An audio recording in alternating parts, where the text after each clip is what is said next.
No! Not the pipe bomb! Ah! No! Josh!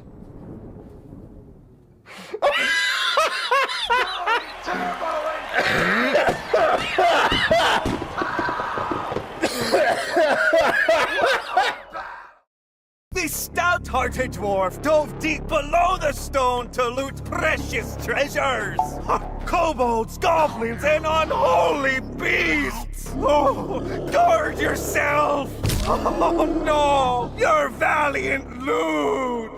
Forge mighty weapons and armors, then descend from our majestic dwarven halls into the perilous layers of the abyss. Strange biomes to explore, precious resources to harvest, and deadly foes to vanquish. Let not your dwarven pride cloud your fate, for if ye fail to be extracted back to the kingdom, ye and your hard-won treasures are doomed to remain forever below the stone! The Extraction roguelike beckons the bravest on November 17th in early access! Play the free demo now with controller support!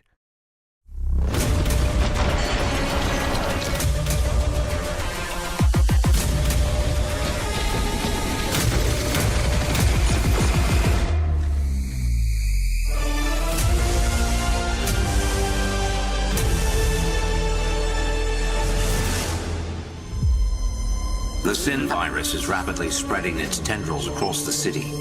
Your mission? Burn it out. Purge it at absolutely any cost. Clench your holes, kids. We're entering paradise airspace. Johnny Turbo's our primary target. That tongueless prick's gone silent. The boy's been compromised.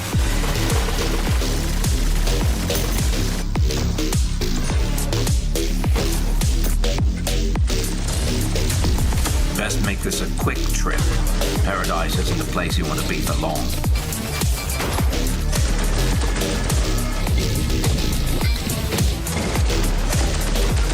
All aboard the pain train, sir.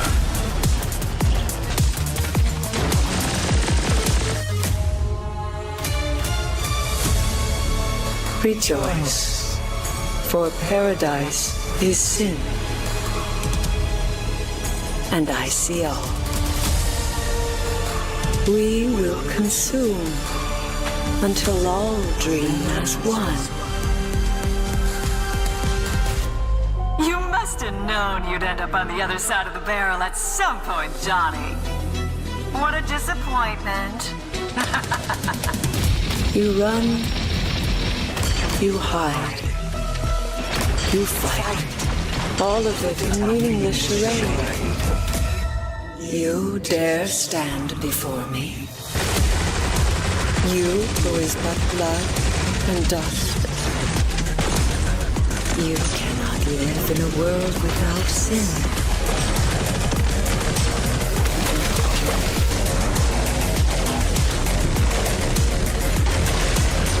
Sir, go fuck them up. Johnny, listen. What I'm giving you is temporary. If you don't get the full surgery in 8 months, you're gone. All your thoughts, your memories, everything that makes you you, fades. Come on now, Johnny. I know you can do much better than this. Now is the era of infinite sin!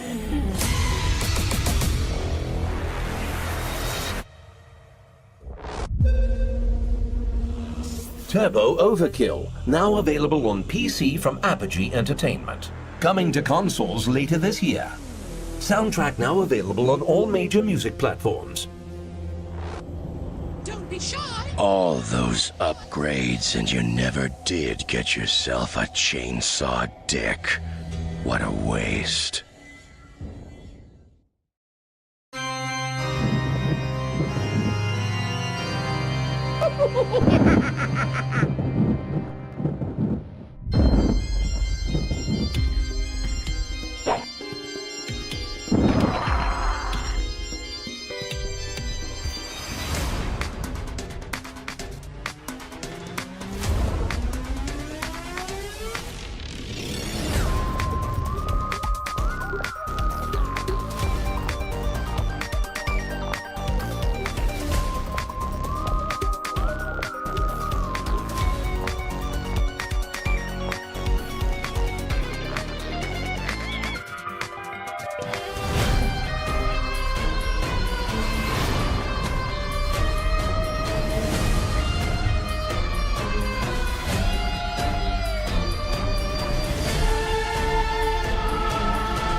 journey, the time we put in's a commendable feat. Yeah.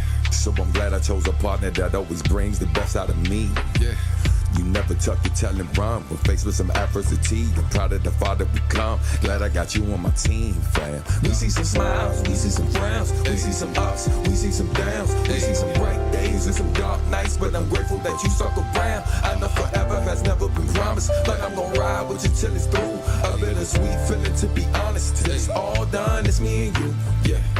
They say bonds like we got don't last, but sometimes they thrive while some break like glass. Which time we slow down, but it goes so fast. It's time to go now, at least we had a blast. They say bonds like we got don't last, but sometimes they thrive while some break like glass. Which time we slow down, but it goes so fast. If it's time to go now, at least we had a blast. It can't be like this forever, but as long as I feel this way, I will let you carry me.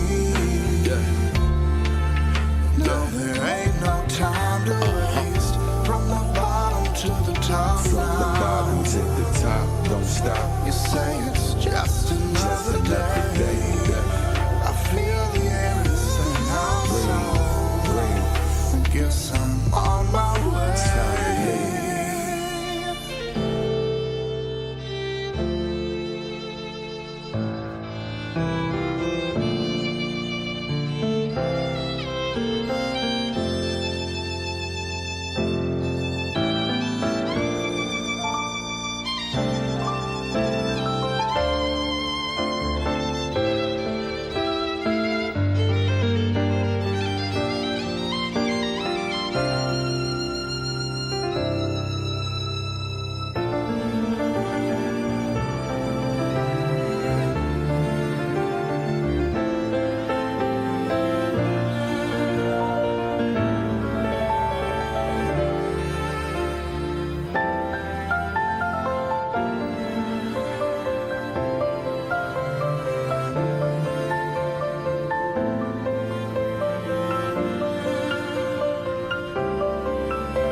The world is full of stories, and from time to time, they permit themselves to be told.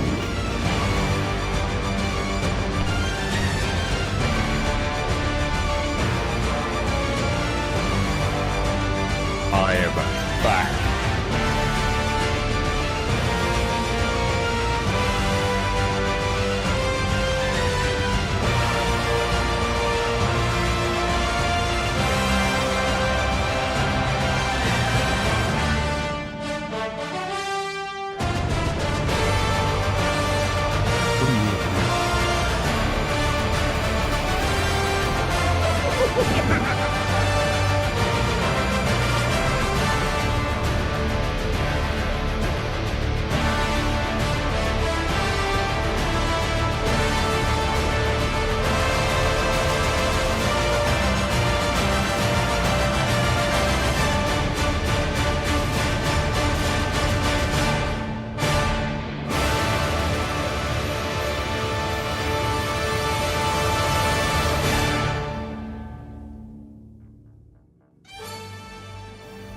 Hello everyone, it's your host Trisha Hirschberger welcoming you back to another exciting edition of the Apogee weekly stream. First things first, if you're not already following Apogee on social media, what are you waiting for? You can also check out our archived weekly streams on our YouTube channel. So make sure to hit that subscribe button. We have Richard Moss, the author of Shareware Heroes, joining us shortly. Shareware Heroes is a meticulously researched exploration of an important and often overlooked chapter in video game history. Richard takes us on a journey from the beginnings of the shareware model in the early 1980s, delving into the origins of the concept, its name, and the rise of shareware's major players like id Software, Apogee, and Epic Mega Games. But before we dive into this fascinating chat, let's celebrate a gaming anniversary. Apogee's very own Crystal Caves turns 32 this week. Originally released in 1991, Crystal Caves is a classic side-scrolling platforming game. The game is divided into 3 episodes, with the first distributed as shareware and the others available for purchase. You can relive the nostalgia with Milo in Crystal Caves HD, a remaster that's available now on Steam. If you're in the mood for a game full of surprises, look no further than Vexlands. Every newly opened space in this game brings a surprise, whether it's resources, dungeons, monsters, or disasters. Build your village, craft new equipment, and explore new areas while uncovering relics that reveal the mysteries of these cursed lands. The free demo is available now on Steam, GOG, and the Epic Game Store. Let's dive in and have some fun with the demo. All right, let's check out this updated Vexlands Demo. So I was playing before, but I think I might do a new save file just to see what might be new or different. We'll do pink hair, big eyeballs, and a blue outfit. Feels good. Okay, play. Watermill must be placed next to a body of water. Good to know, good to know. Here we go. We've got our intro. We'll watch it again just in case, you know, you haven't seen it yet. This world looks cursed. How did this happen? Why am I here? So many questions. But first I need to explore, survive. Then maybe I'll find some answers too. Okay. So, I want to pay a coin to go to one of these areas and open it up. Ooh. I got some monies. Here. Get rid of that little tutorial right there and see. Let's open this up. Whoa. What did I get? It's a trading post. So for 1 coin, I can get 2 wood if I want, but I want to uncover some of this. Ah, 2 wood. Now I can take the 2 wood and get 1 coin. There it is. Now I have 2 more coins. I can unlock new areas. Now I think... Oh, wow. That was a really good one. 6 planks and 2 coins? Okay. Ah, that's what I was waiting for. A blueprint for a workbench. Because I want to be able to chop down some of this stuff and use that. But I can't do that until I have my workbench. We're going to put it right here. Okay. 2 planks. I can make a wooden axe. Yes, please. That's happening right now. Give it to me. Thank you. Now I can go into my bag and pin that axe so I can use it. Now I can use this to collect resources around that I will then be able to take to the trading post to get more coins, hopefully. Give me all of those. Boop. Ooh, another blueprint for carpentry. And a little treasure chest with even more planks. So let's see what we have here. I can't make a stone axe yet. That's not going to happen. But it does say carpentry, working with wood. Okay, let's make that and see what happens. And then there is something new in my bag too, but let's chop this down. Some twigs.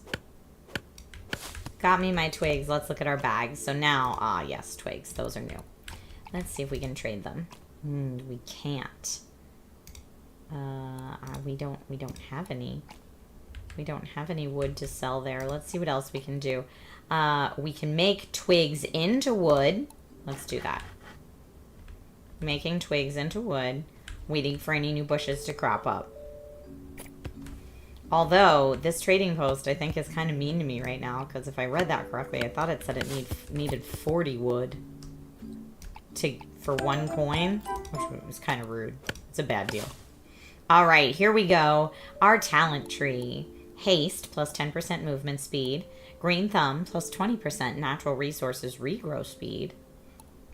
Coinsmith, plus 5% chance to get a coin when crafting an item. Manufacturing, plus 20%. Crafting, I want the haste. I want to move faster. Okay, give me that. Let's go here. Yeah, I still... Oh, okay. Oh, okay. There we go. It's not that it costs 40 for 1 coin, Trisha. It's that's how much they're willing to buy. I see. But now I have some coinage, and that's good. Oh, wow. That was really lovely. How much we got there? Let's keep going. It looks like I can chop that down. I can chop that down. Get a lot more there. And I forget in this game, I see a little save icon in the top corner. I forget if my axe can break or not. We'll see. Ooh, look at all that. Some berries. Yum, yum, yum, yum. Chopping this down. I don't have any stone yet, so I can't get a stone axe. Get a couple more coins. It looks like here I can trade in more of my twigs. Chop down some more big trees over here. It does give me XP every time I chop down trees, which is nice. Respawn point activated. Nice. Get some more of this. Maybe we'll get some more coins. Alright. Level up again. Alright, what are we going to level up this time? We can level... brute strength is more melee damage, plus 10% chance for extra loot in the dungeon containers. Yeah, we're doing that. Extra loot always sounds like a great deal. More wood. I don't think I realized last time I was playing this that you could access the trading booth from the other side. That is good to know. Ooh, a new carpentry recipe for the plank. Oh, but I don't have a pickaxe. Oh, I need that. Get a little dead log here. Give me a little mushroom. Looks like a berry bush is going to give me some berries. What else can I explore? I have 2 coins, but that doesn't look like I can afford anything right now. So let's go over here. I can make a plank. Okay. And I cannot make the stone axe. I still can't make that. So let's do... Don't have a lot of coins. Gotta chop more stuff down.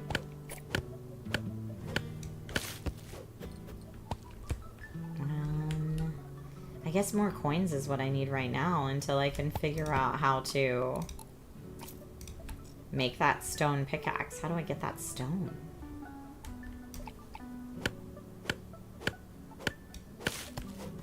Okay, let's go over here. Nope. I need the blueprint for the pickaxe. Give it to me. I mean, I could turn the twigs into logs for money right now. Although the trees keep spawning. So I could just keep chopping down the trees and not worry about the little twiggies. That would be fine. Anything else I can afford over here? Blueprint? No. Treasure chest, though. I will take that. I will take that any day. Blueprint? Yes! A pickaxe! Yes! A wooden pickaxe or a stone pickaxe. Looks like I need planks. So let's make... Craft all of those, and then I'll make some planks. Oh, can't get that yet.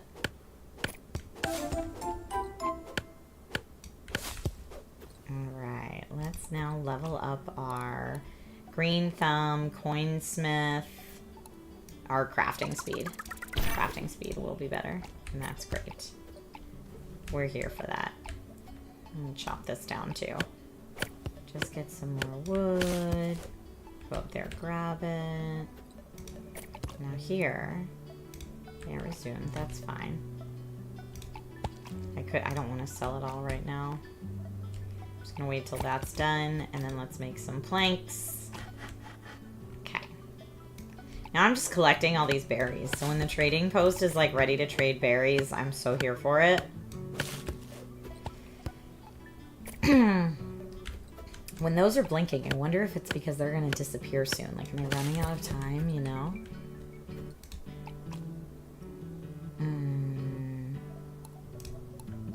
Let's see, do I have enough? I can make the wooden pickaxe. That's what I need. More of that.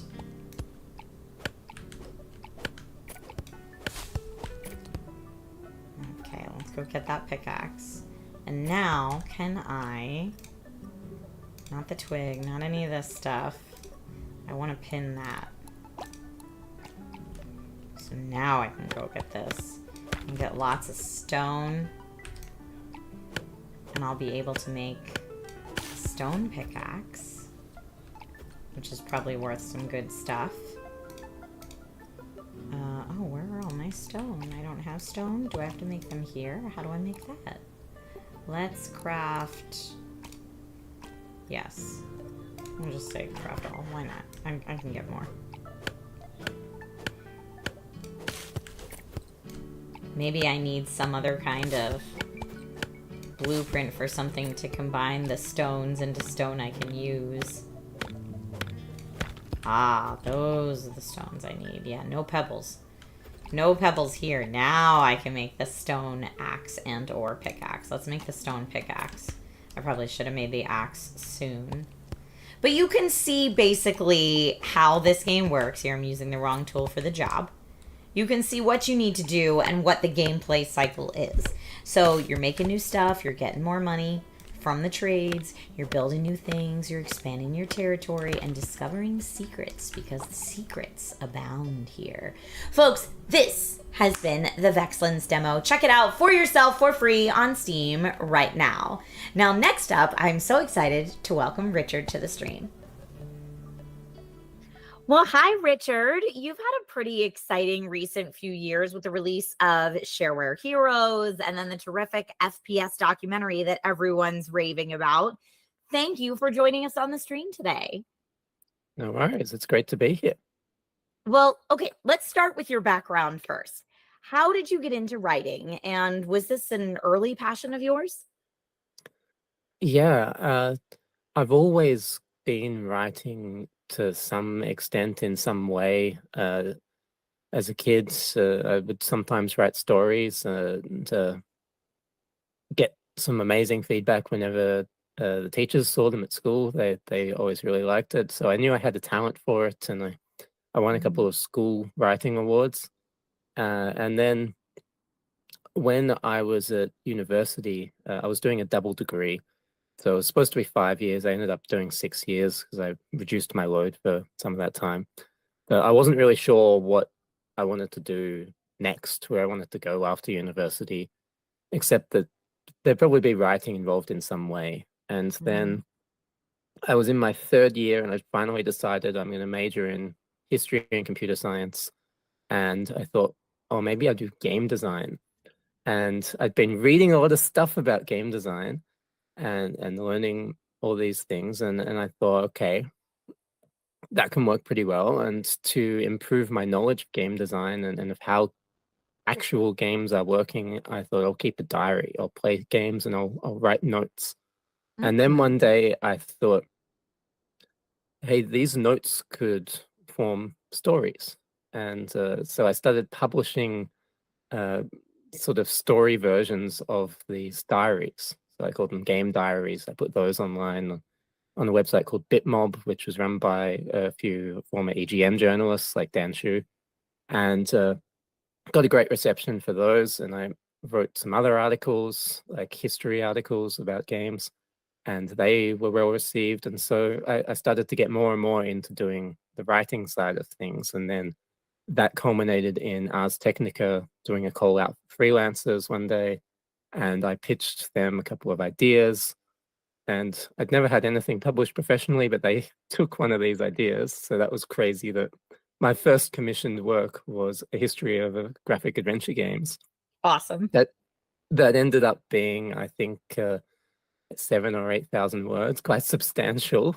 Wow. A big piece for a first article.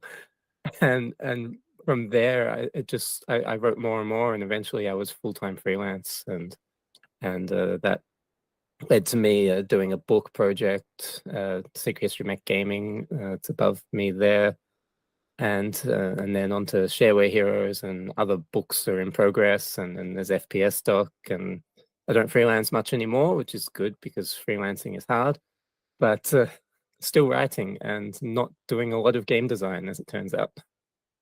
I love that your background was computer science and games and also writing, and how you've talked about how they've intertwined so far. How many books have you written so far? And out of them, do you have a favorite? So I have had 2 proper books published, Shareware Heroes and the Mac Gaming one. And then there's a third one that was sort of another diary project. It was an experiment. There's this game called Football Manager, and some people will be familiar with it. One year, I thought it would be fun to try making every day in the game one day of real life. So I played an entire season of soccer in this management game, where every day in the game, I was only allowed to play for one day in real life. I had to wait till the next day to advance to the next day. So that was a year-long blogging project that I compiled into an ebook, just to get clear in my head what the deal is with simulations and why we like to play these management games. And so I published that as an ebook as well. And I've got, very cool. Yeah, I've got another book that's finished but not published yet, and one that's in progress. So I've written 2 books with a sort of an asterisk.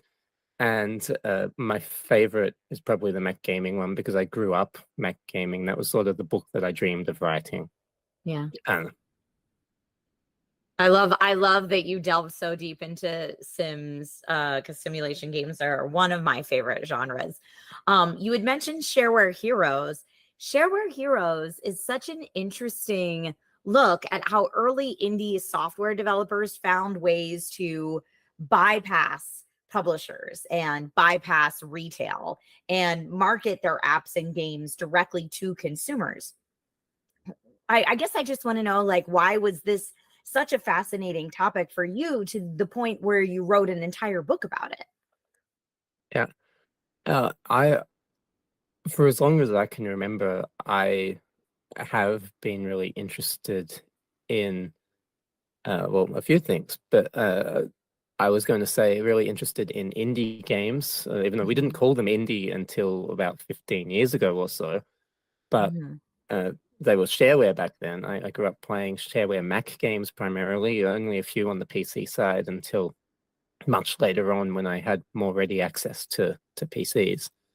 But I was always very interested in that, and in these little projects, these smaller things that don't have as much polish, but they're big on ideas. There's always something very interesting that they're trying. There was a paper airplane game called Glider on the Mac, where it's a puzzle game, and you're guiding this glider through rooms using the air from heat vents to keep your buoyancy. And so you go up with the heat vent, and then you sort of just glide down across, dodging anything along the way to get to the next heat vent. It'll push you back up, and you just go through houses like this. And that started as a shareware game. It later became a commercial thing, and I loved that. And other little experimental things on the Mac, I always thought they were really cool.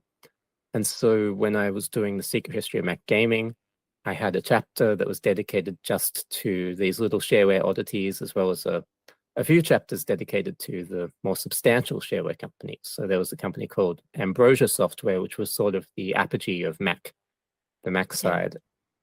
And so I had a chapter for them. I had a chapter for the little shareware games and so on.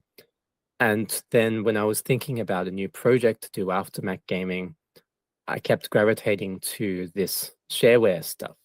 I wanted to know more about the PC side, outside of things like Elastomania that I remember playing very fondly as a teenager. What else was happening, and what are the origins of this as a business model as well? Because I recognize that we've got things like free-to-play now, which are very similar to the old shareware model. And I wondered, what are the roots of that? As a historian, what are the roots? How did we get from there to here? And how did people really distribute these games in the first place, back before you had the World Wide Web, when you had the much earlier internet with Usenet and things like that. So I was just very interested in the processes behind not only how the games were made, but how they would then be distributed and sold to people. I mean, I agree with you. I think it's absolutely fascinating. And I love that you were so specific in that interest to make a whole book about it. That's super cool. And Apogee, since we're here on the Apogee Weekly live stream, Apogee clearly plays a big role in your book. Can you tell us a little more about that? Yeah. So shareware, for anyone who doesn't know, or maybe they're too young to remember it, if it's essentially an idea that you get this piece of software and it's free, and if you like it, you pay for it. So it's very similar to the free-to-play model, except there's no microtransactions or anything. In its purest form, back at the very beginning in 1982, the idea was simply you get the thing, it's whole, it's fully formed, and if you like it, you write a check and you mail that to the person that made it, and then it's registered. And as a registration perk, they might give you phone support or a written manual or something like that.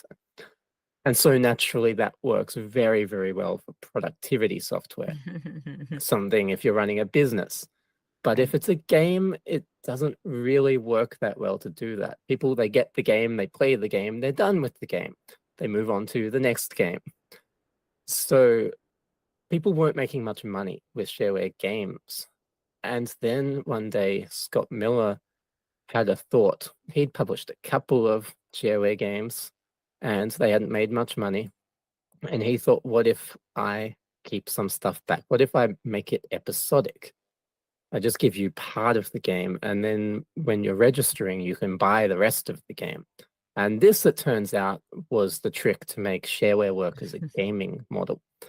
And so it was known as the Apogee model, as he called his company Apogee. And it worked really, really well.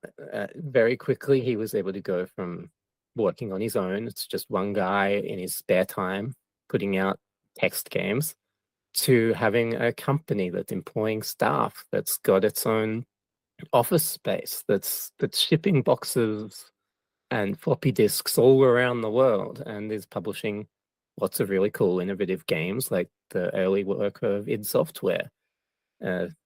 Apogee published Wolfenstein 3D and Commander Keen. And of course, they did Duke Nukem and went on to Duke Nukem 3D, and lots of really cool games. And it all goes back to Scott's idea of making things episodic. And other companies also came along, like Epic Mega Games, they were called at the beginning, because Tim Sweeney was worried they wouldn't be taken seriously unless they had a name that was really big, that was really special. epic. Yeah, so what can be bigger than Epic Mega Games? And it so makes it all sense just to went from me. there. Yeah, it makes sense to me. And it sounds like, as you're kind of going through the steps of what happened, do you think it's fair to say that your book covers the history of the rise of indie games? Yeah, I think so. That's why there was an original subtitle that was Independent Games at the Dawn of the Internet. And we then changed that to the sort of sexier, the renegades who redefined gaming at the dawn of the internet, which I thought was wonderful. That came from the publisher, because these guys doing this stuff, that they are sort of the renegades of the gaming world, because they turned their backs on the established model of putting a thing in a box, and very risky to do that when you have 1990s distribution, where if you're not in a box on a shelf in a store, you basically don't exist. Right. And that's what it was perceived as, at least. But then Boom turned out to be such a massive hit that in particular just changed everything. And then by the end of the 90s, we had digital distribution becoming a really big deal. And so I think you can basically draw a straight line from the shareware games of the 1980s through to the rise of the indie scene starting about 15 years ago or so. Yeah. Renegades is such a cool word. So I guess it's really the history of the rise of indie game developers then at that Yeah. point. Do you have a favorite shareware game?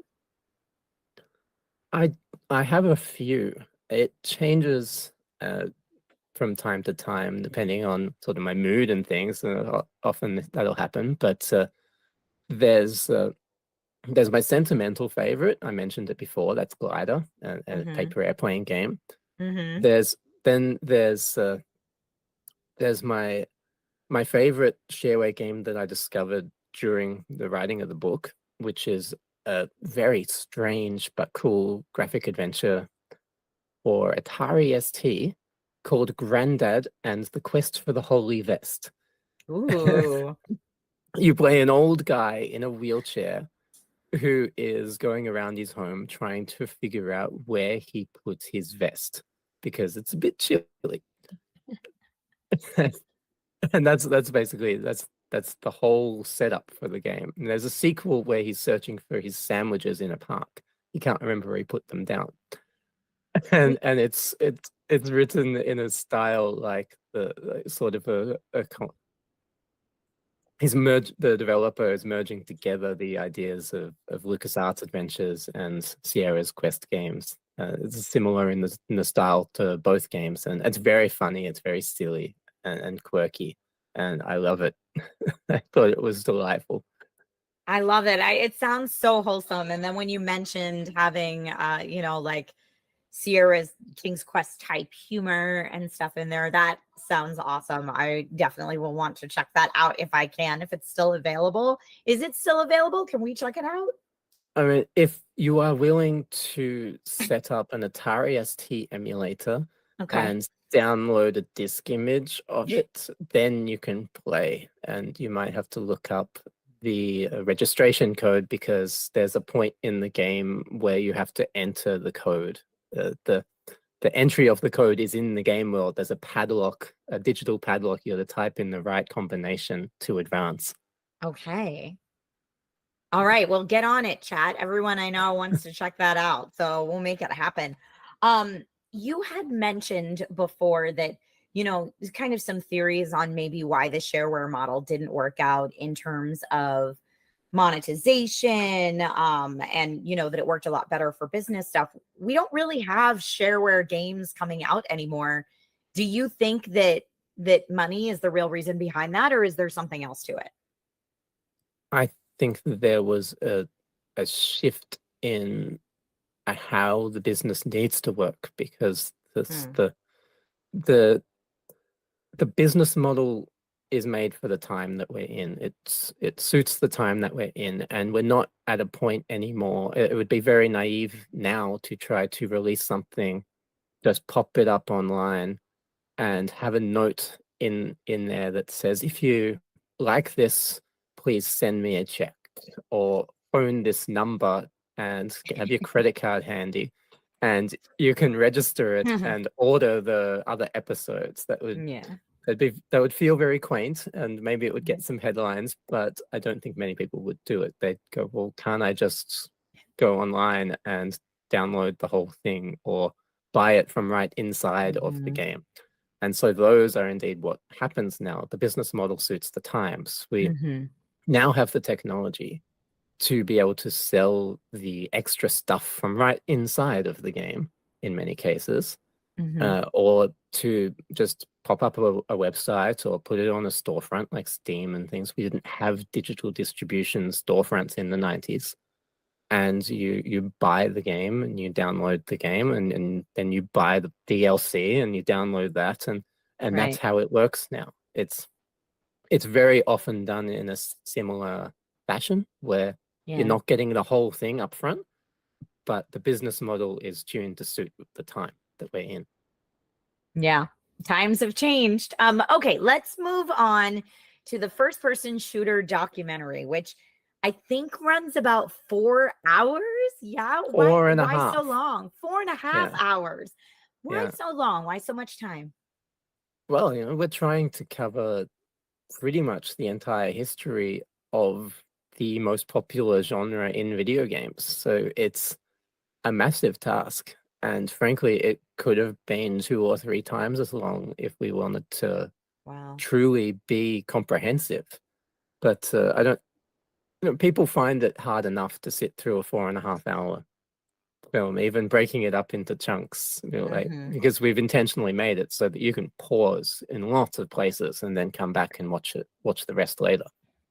And just imagine trying to release, or even on the production side, trying to make something that's like 9 hours or 13 hours long. That would be just insane. Yeah. So we have to stop somewhere, and that's basically the length that a Blu-ray disc can handle, which is about 4.5 hours before you have to start doing complicated things to fit more on there. Okay. And we originally were aiming actually for 3.5 hours. It was, I suppose, inevitable in hindsight that we would push it longer because there's just too much material to talk about. Even though I think we focused mainly on the 90s because that's where the most nostalgia lies, and we wanted something that was heavy on nostalgia while also being a little deeper, a bit more meaningful than just pure nostalgia. We want you to be able to learn. We want you to be able to hear about some of the stories behind the scenes and learn a bit more about what makes these games great. And so that's what we did our best to put together. And what was your role in production? I was a producer and co-writer. So I was brought in very early on. They, at that point, had a name and a logo and a really rough, vague synopsis. And Robin Block, the CEO, hired me to come in and do a much more comprehensive synopsis. I'd written about history of first-person shooters before, another article for Ars Technica, actually. Yeah. And so he found me and reached out to me, and it's sort of a funny story where he emailed me out of the blue. I didn't know who he was, and he just wanted to talk to me. He wanted to hop on a call, and I didn't know what it was for. I had some ideas, I was guessing, but then I get on the call and he's telling me about the project, and suddenly he's pitching me on writing for the project. So it's a huge surprise for me in the middle of this call to be told, we want you to make this film for us. But I eventually was persuaded that this is something that I should definitely be involved with. And so I'd written this huge synopsis. It's got like 100 games or so on it. It's a dream list of everything we'd like to cover if we could fit them all into the film. And I suggested that we get David Craddock involved. He'd written Rocket Jump and some other things. I know he talked to you guys a couple of months ago. And so he came in as an advisor, and that eventually led to him being a co-director. And he was my co-writer. He wrote more of the segments than I did, but we were both involved in everything. So if he wrote the segment, I would provide editing feedback and help to polish the script for him, and we'd both be working with our editor Chris to make it look really great and get the pacing all right. And there are some segments that were pretty much entirely mine. So that's my role. I was doing all these various creative production things and working with the backers on getting some game footage from them. Some of the backers paid money to be able to submit their own footage. And I was writing the crowdfunding updates and writing some of the scripts. So wearing very many hats. Yes. Richard, I feel like by this point you're already such a wealth of video game history knowledge, but is there anything like maybe like a couple cool things you could share with us that you learned making the documentary? Well, I thought it was pretty cool learning that John Romero has basically played everything. And so David could just ask him about pretty much any game that we're covering in the film, and John would have some story that he could share with us about it. Some memory of playing the game, and he's famous for his incredible memory. He remembers almost everything that's happened to him in his life. But he could share these stories about playing the games, and very often he would have a story from behind the scenes because he's been so tapped into the history of the genre, and he often knows something. He knows one of the developers. He helped get the thing made. And so it's surprising to see just how deeply entrenched he is in the history of the genre, not only as someone who co-created Wolfenstein 3D and Doom, which sort of codified genre, but in its evolution, he had some sort of role in so much of the evolution of the genre, even if it was on the periphery. I thought that was amazing. Yeah. As for other things, I don't know. Off the top of my head, it's hard to say. There are some wonderful stories I'm delighted that I could finally bring to light for other people. Like the story behind Maze, the first-person shooter back in 1973. I've written about that before, but it's so much cooler to have it on the screen. And I suppose the other thing I could say is doing the gameplay footage. So I captured the footage of Maze. Oh, cool. And so for me, it was really cool working on the documentary, learning how to make that game run and actually having footage, seeing how it works and playing the thing. That was a really cool discovery for me. Super cool. Richard, as someone who has written so much about this era, why do you think we're seeing so many remasters and remakes of games specifically from the 90s? A huge part of it is nostalgia. Nostalgia sells, and we're at a point now where people who were playing games in the 90s, they are in their 30s and their 40s, and that's a peak age for nostalgia. You're starting to have families. You're looking back at when you were a kid, because now you maybe have a kid, and you're remembering what you grew up with and whether you should introduce that to your kids. Or you're in a new stage of your life and you're looking back to when things were a bit simpler. So nostalgia is a big, big part of it. And of course, you've got more money typically by that age. Not everyone, of course. Some will be just as poor as they were when they were in college, but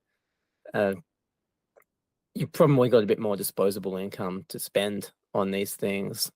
And maybe you don't have the time to play them, but you'll buy it because you want to play it. And so that's a really big deal. And you've also got developers now are also making games that are inspired by what they grew up with.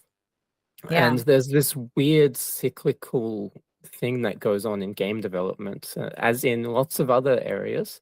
And we've seen this across all industries. We don't just go in a line of progress.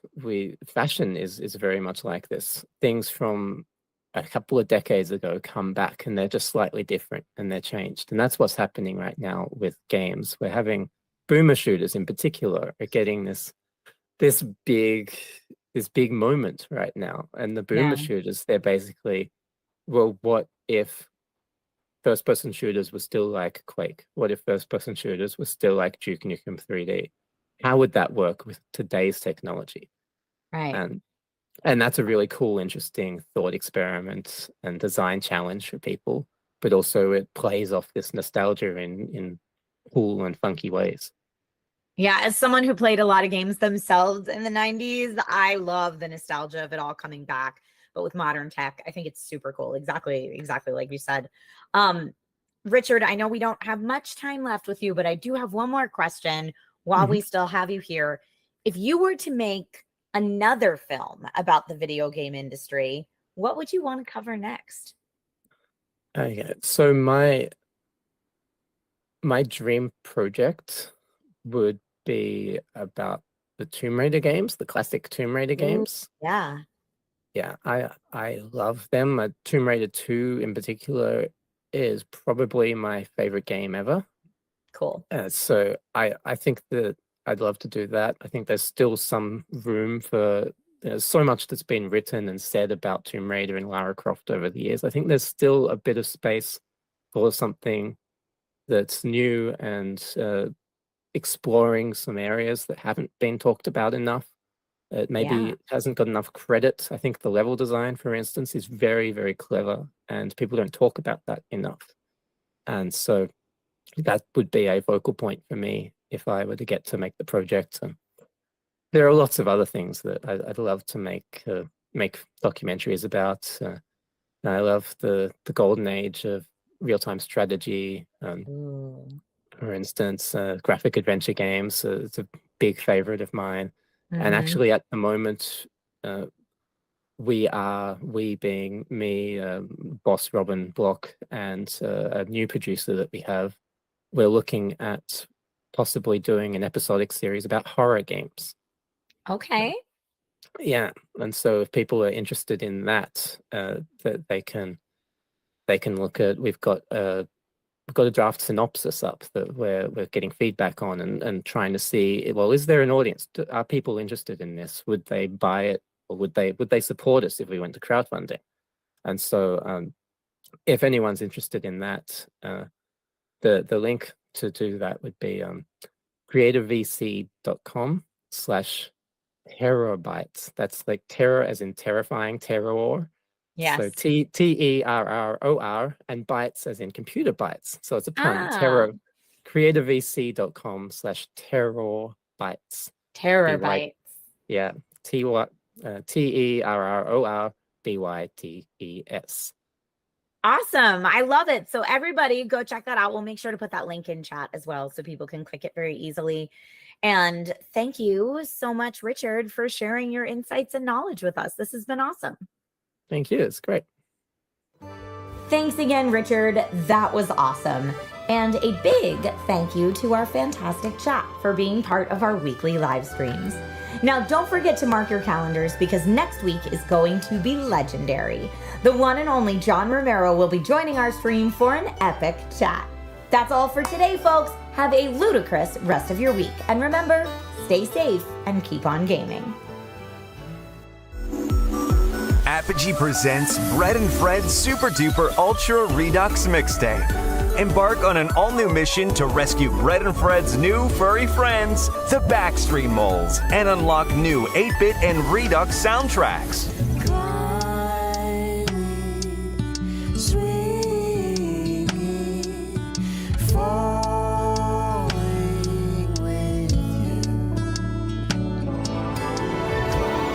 The songs are hot, but the penguins are cool.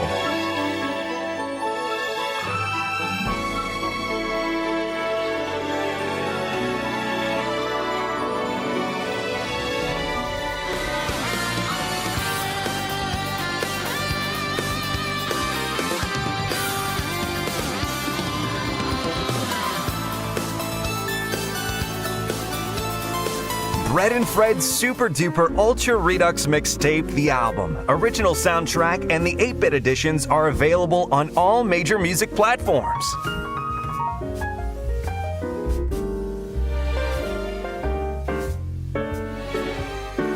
The Bread and Fred Super Duper Ultra Redux Mixtape is available now, so update your game today.